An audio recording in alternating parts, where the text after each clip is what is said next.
HT ini intinya adalah salah satu tipe pembelajaran kooperatif. Artinya, belajar bareng dalam kelompok, tapi ada strukturnya yang jelas. Strukturnya gimana tuh? Pertama, siswa dibagi jadi kelompok-kelompok kecil. Idealnya sih heterogen ya, jadi kemampuannya campur dalam satu kelompok.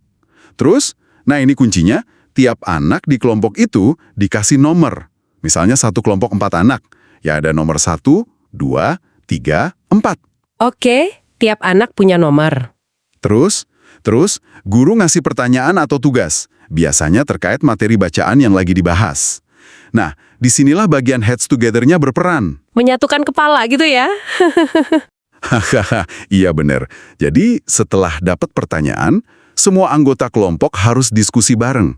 Mereka harus nyatuin kepala buat cari jawaban, dan yang penting, mastiin semua anggota kelompok itu paham sama jawabannya. Jadi bukan cuma 1 atau 2 anak yang pinter aja yang kerja. Ah, oke. Jadi tanggung jawab bersama ya buat paham. Betul. Nah, setelah diskusi selesai, guru akan manggil satu nomor secara acak. Misalnya, nomor 3, silakan jawab. Nah, semua siswa yang punya nomor 3 di tiap kelompok harus siap buat jawab mewakili kelompoknya masing-masing. Wah, jadi deg-degan juga ya nunggu nomornya dipanggil. Ini berarti semua harus siap sedia terus dong ya? Nggak bisa ngandelin teman? Persis. Itu salah satu kekuatan utama NHT. Akuntabilitas individu. Nggak bisa ada yang sekedar nebeng nama atau pasif aja. Karena nomornya bisa dipanggil kapan aja, semua anggota kelompok jadi punya semacam tanggung jawab gitu, buat benar-benar paham materinya. Ini yang mendorong partisipasi aktif dari semua siswa, bukan cuma mereka yang biasanya udah aktif aja. Masuk akal banget. Selain itu, ada lagi nggak alasan kenapa NHT ini dianggap cocok buat ngatasin masalah pemahaman membaca tadi? Ada beberapa lagi. NHT ini kan mendorong diskusi ya. Nah, dalam diskusi itu terjadi proses saling menjelaskan antar teman atau peer teaching. Kadang-kadang, penjelasan dari teman sebaya itu lebih mudah diterima sama anak-anak kan? Iya juga ya. Terus proses menjelaskan ke orang lain itu juga sebenarnya nguji dan nguatin pemahaman si anak yang menjelaskan. Selain itu, ada rasa saling ketergantungan positif. Keberhasilan satu anak pas nomornya dipanggil dan bisa jawab, itu jadi keberhasilan kelompok.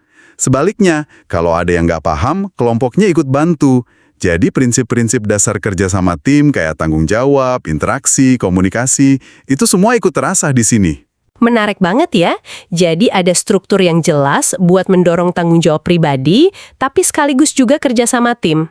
Oke, terus gimana Bu Maftuha ini nguji apakah metode NHT ini beneran efektif di kelasnya? Pakai metode apa? Beliau pakainya pendekatan penelitian tindakan kelas atau PTK itu tadi. PTK ini kayak siklus gitu kerjanya. Ada 4 tahap utama yang diulang. Apa aja tuh tahapnya? RPP yang pakai NHT, siapin materi bacaannya, lembar kerja siswa atau LKS, instrumen penilaiannya, lembar observasi, dan sebagainya. Kedua, pelaksanaan tindakan. Ya, ini pas NHT-nya diterapin di kelas. Ketiga, observasi. Selama NHT jalan, guru atau bisa juga dibantu pengamat lain ngamatin apa yang terjadi. Gimana aktivitas siswanya, gimana guru ngajarnya, dicatat semua. Oke, observasi. Terus yang terakhir? Keempat, refleksi. Nah, setelah satu siklus tindakan dan observasi selesai, guru ngumpulin semua data, nilai tes, hasil observasi, terus dianalisis. Apa yang udah bagus? Apa yang masih kurang? Kenapa kok hasilnya begitu? Dari refleksi ini, nanti direncanain perbaikan buat siklus berikutnya. Jadi prosesnya berulang gitu ya? Coba lihat hasilnya, evaluasi, perbaiki, terus coba lagi dengan perbaikan itu. Subjek penelitiannya siapa aja? Subjeknya semua siswa kelas I2 di MI Darussalam. Itu ada 24 siswa di tahun ajaran 2025-2026. Penelitian ini dilaksanain dalam 2 siklus. Oke. Terus data-datanya dikumpulin dari mana aja tuh, selain observasi tadi? Datanya cukup komprehensif ya. Ada nilai tes pemahaman membaca, ini diambil sebelum mulai, pre-test, dan setelah tiap siklus selesai, post-test. Terus ada hasil lembar observasi tadi, yang rekam aktivitas siswa.